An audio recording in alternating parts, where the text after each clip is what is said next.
네, 조국 전 법무부 장관의 부인이죠. 정경심 교수의 재판이 오늘부터 시작이 됩니다.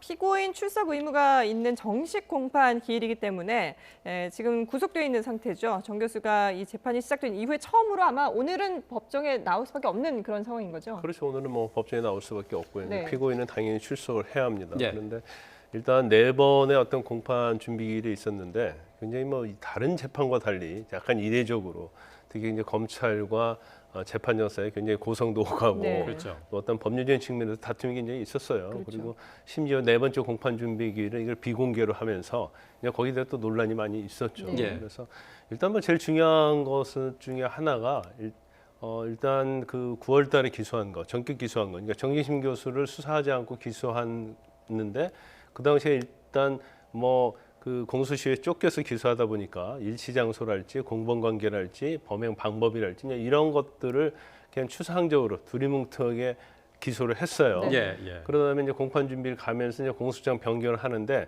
그 이후에 뭐 컴퓨터에서 관련된 자료가 나오고 그다음에 유죄 시점이 좀 달라져서 이제 그런 걸 좀 특정을 하려고 했는데 결국 재판부에서는 이제 공소사실 동일성이 인정되지 않는다. 그런 취지로 얘기를 해서 거기에 굉장히 논란이 있었죠. 예. 또 법조계도 마찬가지로 이건 공소사실의 기본적인 동일성이 인정이 되기 때문에 이건 당연히 공소장 변경을 허가해야 한다. 이제 그런 의견도 상당히 많았고요. 이제 그렇지 않다는 의견도 있었어요. 네네. 근데 검찰의 입장에서 보면 아니 그렇다고 한다면 그대로 아마 재판을 하게 되면 이건 무죄가 나올 가능성이 크거든요.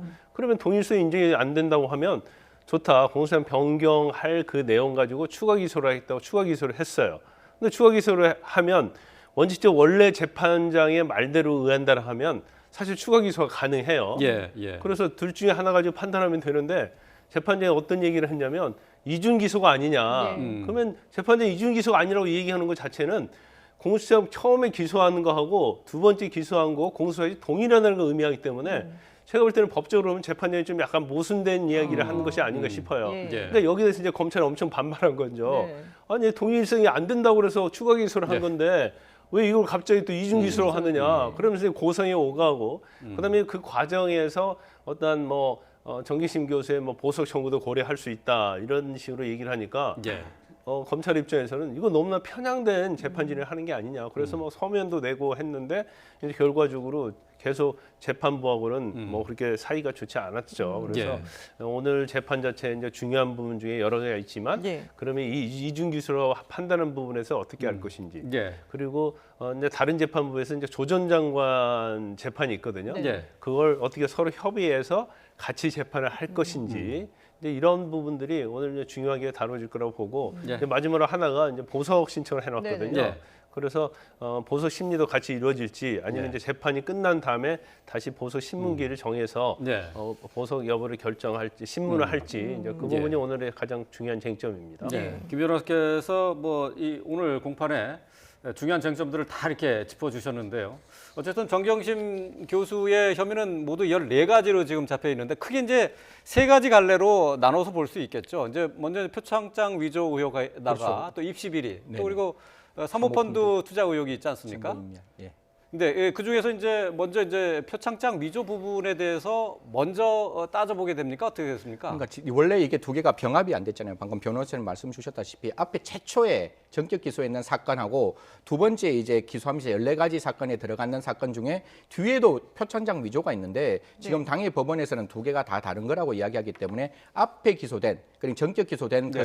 그 사건을 먼저 검토를 하고 그다음에 14개 사건을 이제 검토하겠다 이렇게 이야기를 하는 거니까 네. 앞에 있는 사건에 대해서 이제 이야기를 해야 되는데 검찰 입장에서는 좀 당황스러울 거예요. 앞에 있는 사건은 사실 공소장이 변경되어서 뒤에 있는 사건에 대한 증거가 있는 것이지 네. 앞에 그 사건에 대해서는 사실 일시 장소 방법이 다 다르기 때문에 그거를 입증할 수 있는 방법은 없다라고 보기 때문에 그 부분에 대해서는 이제 검찰에서 우리는 입증할 증거가 없다라고 이야기를 한다면 이제 앞에 있는 사건에 대해서는 무죄 판결이 나올 것이고 네. 이제 뒤에 14개 사건 혐의에 이제 다시 표창장 위조 사건이 있으니까 네. 거기에 대해서는 법원이 증거를 가지고 있잖아요. 뭐 파일 그림 파일을 바꾸었다든가 여러 가지 있기 때문에 그 사건에 대해서 이제 판단을 할 거라고 그렇게 생각을 합니다. 예. 네.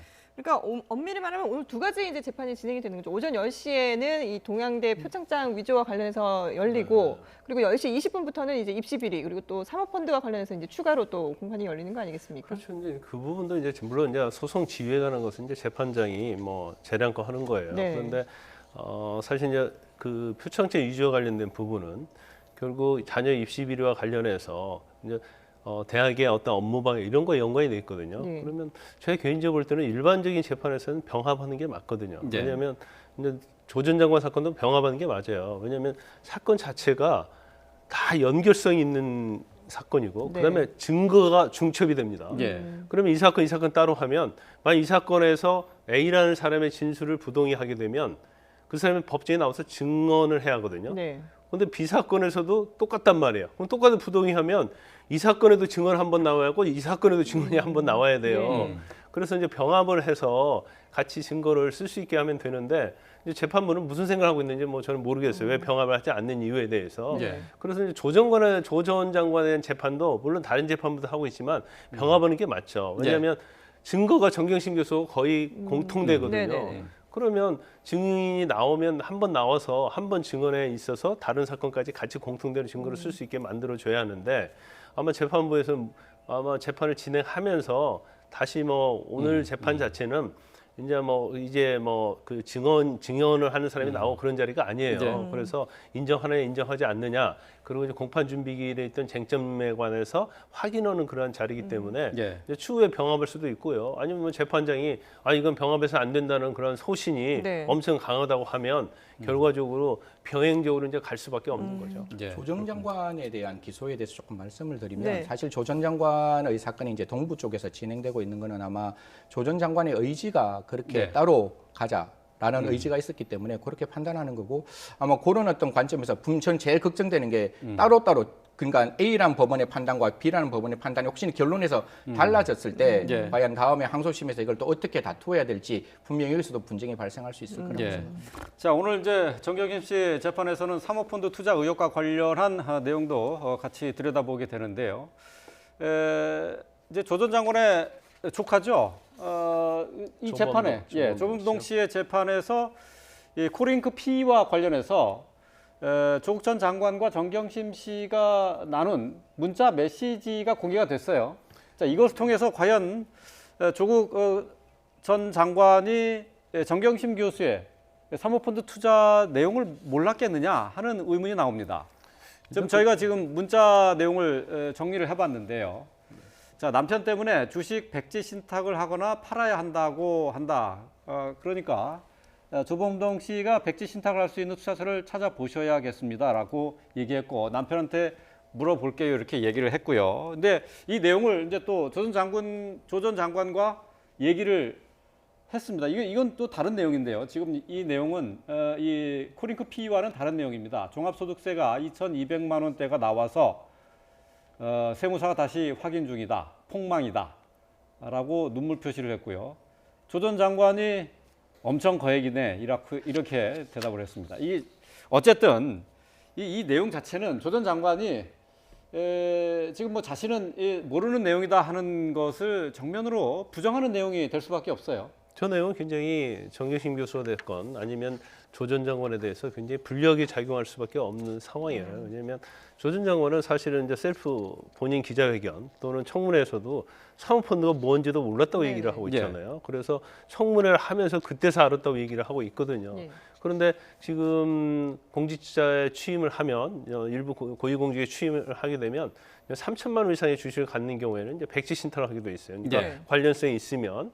그런데 지금 그 얘기를 하고 있잖아요. 백지 신탁을 해서 팔아야 한다는 얘기를 하고 있고 예. 어디 투자할 때도 좀 알아봐라 이런 그런 문자가 있을 뿐만 아니라 뭐 투자처 알아보고 내가 투자처에 대해서는 조 전 장관에게 물어볼게 네네. 이런 얘기가 있어요. 예, 예. 그다음에 코링크 피와 관련돼서 자문료를 받은 게 있는데 그 자문료 받은 거와 뭐 여러 가지 이자 뭐 배당 그거와 관련해서 2,200만 원 세금이 나왔단 말이에요. 네네. 그런데 2,200만 원 세금이 나왔는데 이거 정말 폭망했다. 2,200만 원 세금이 나와서 그래서 서로 상의를 하고 거기 보면 조 전 장관이 예. 이건 뭐 불로소득 아니야 뭐 이런 취지로 얘기했단 말이에요. 예, 그러면 예. 코링크 피해와 관련된 것들을 서로 둘이 다 상의하지 않았느냐. 더군다나 코링크 피해랄지 WFM과 관련된 투자 금액이 네. 10억 이상이 되거든요. 그 10억 이상 되는 돈을 과연 남편과 상의하지 않았겠느냐. 이게 문제 메시지가 상당히 불리하게 작용할 수밖에 없는 상황이라고 봐요. 그리고 사실 뭐 청와대에서 뭐 5천, 8천 입금했는데 이제 그런 언론 보도가 있었잖아요. 예, 예. 그러면 사실 세금 2천만 원에 대해서도 너무 거액이라고 하고 상의를 하는데 예. 투자한 돈에 대해서 전혀 상의가 없었다. 네네. 그 부분에 대해서는 사실 이해할 수 없는 부분이 있을 수 있죠. 그렇죠. 예. 그러니까 지금 말씀하신 것처럼 사실 그동안에 뭐 기자회견이나 청문회도 그렇고 조 전 장관의 입장은 계속해서 자신은 몰랐다. 그리고 이 집안 살림이라든지 이런 부분, 경제적인 부분은 부인이 다 알아서 관리를 했기 때문에 자신은 전혀 모른다라고 얘기를 했었는데 그때 당시에도 그런 내용들에 대해서 좀 의문을 갖는 분들이 계셨거든요. 근데 지금 이 문자 내용을 본다면 부부가 전혀 상의를 안 하거나 뭔가 그런 관계 내용들을 전혀 서로 주고받지 않은 건 아니구나라는 생각이 들거든요. 그냥 보편 타당성 있는 이야기를 한번 해보겠습니다. 네. 예를 들어 부인하고 남편이 존재를 하고 그렇게 애칭을 쓰는 카톡을 같이 사용하고 있는 부부 관계가 그렇게 중요한 일을 할 때 전혀 대면대면하게 남남같이 행동을 한다. 아이가 시험을 치는 데 있어서 같이 앉아서 같이 문제를 풀어주는 부부 관계. 그리고 지금 나왔을 때 어떤 투자처가 있으면 직접 물어보는 관계. 그리고 2,200만 원인가 나왔을 때 그게 대해서 굉장히 엄청난 돈이네라고 동의를 해주는 부부 관계는 굉장히 이렇게 좋은 부부 관계잖아요. 그런 네. 관계에서 어떤 큰 돈을 이야기를 할 때 얘기를 안 한다는 것은 제가 봤을 때 조금 그냥 정상적인 가정에서는 네. 좀 불가능한 일이라고 바라보고 지금 제일 안타까운 것은 기존에 말씀하셨던 부분이 하나씩 이렇게 무너지고 있는 모습들이라서 그런 부분들을 과연 법정에서 조 전 장관은 어떻게 이야기를 할 것이고 그 부분에서 재판부를 어떻게 설득할 것인지는 저희들이 조금 지켜봐야 되는 대목이라고 생각합니다. 예.